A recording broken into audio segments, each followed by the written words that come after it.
Ladies and gentlemen, KVK 2 has begun, and we are coming from Kingdom 2746. Come check it out as I walk you through what KVK 2 has in store.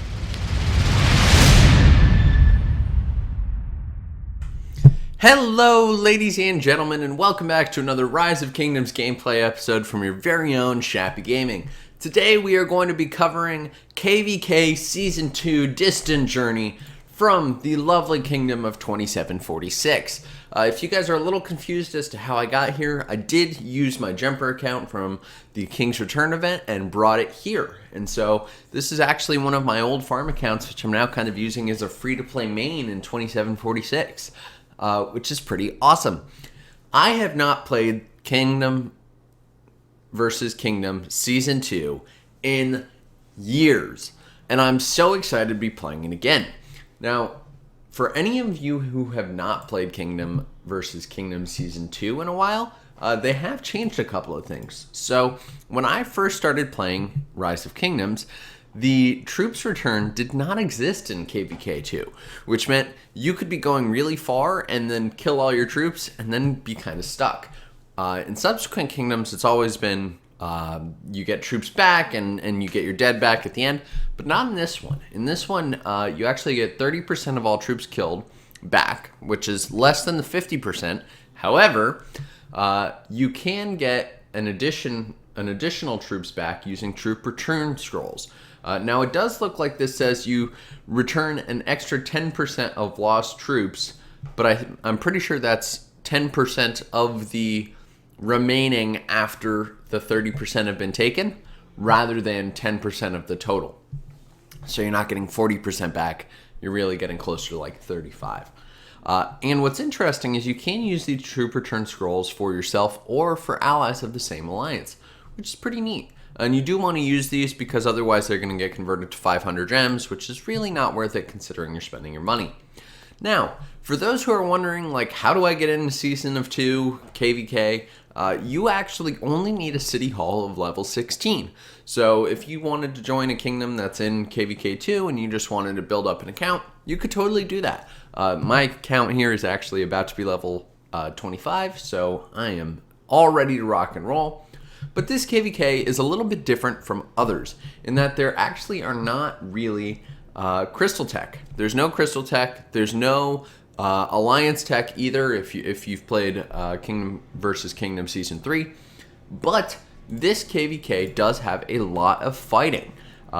If you look to where we are, you can see that when this first pass opens, we're going to be fighting at least 2 other kingdoms, and this is the case all across the map.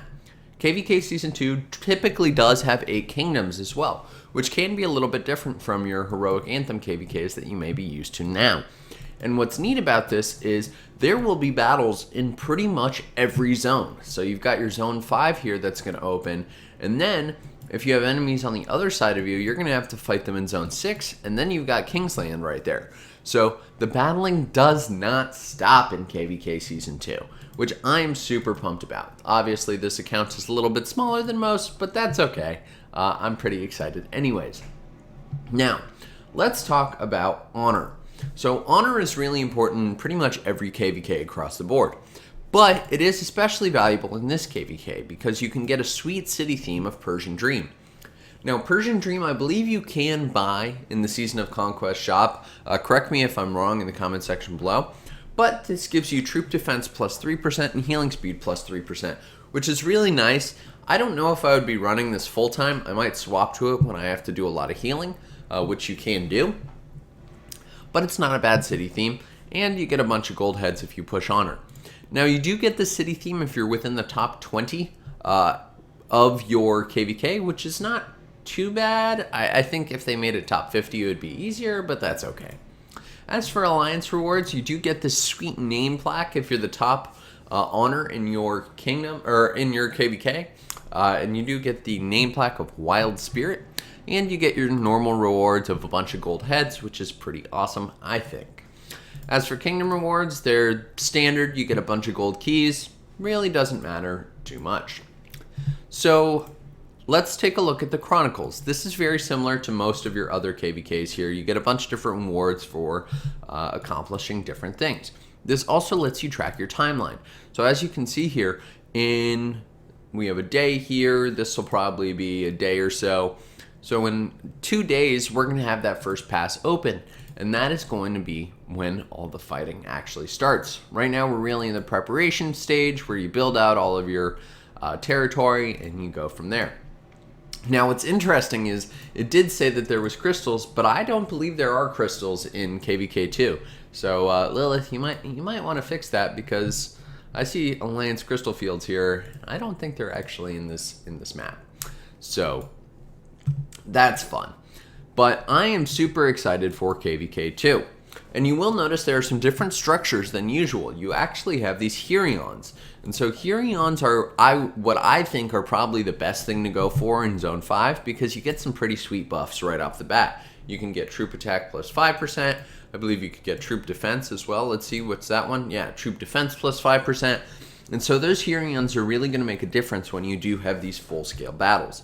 There is a monument here, which will give you, or a sanctuary here, which will give you march speed plus 10%, but personally, I don't think that's that valuable. But again, it is all about the honor. And so you actually get a lot more honor when you do have the sanctuary than those Herions. Now, I will also say, if you are leading an alliance here, you typically do want to have one alliance holding most of these holy sites. And the reason for that is that the main goal here is to be getting the alliance top rewards here, which are your name plaque and then a bunch of gold heads. That is going to be the best way to do it. If you do have, multiple alliances holding these, you may end up getting ranks 3, 4, and 5, which are not really going to be as good as ranks 1 and 2. So just something to keep in mind as you go through and play this KVK. Now, you may be wondering, Shappy, you've shown us the map, you've talked us through this. Who are your allies? What's this KVK going to look like? So our allies are actually going to be 2733, 2740, and 2752, which is actually pretty amazing, because if you take a look here, 2740 is leading in honor, 2733 is in second, and then we're in fourth, and 2752 is in fifth. So this KVK is going to be pretty wicked. I'm really, really excited. And as we take a look at the map here, I can show you exactly where everyone is. So we're right down here. 2752 is going to be to our left, so we should have a nice little fight there against those guys. What's that? That's King of 8, 2741. Once that pass opens, I'm super excited about that. And if I were the one planning, I would probably not push to the right. That's just my thought there. But this is going to be a lot of fun. As you can see, no Imperiums or Ryzen KDs in this KVK. It's just going to be a lot of really good fun. I'm super excited.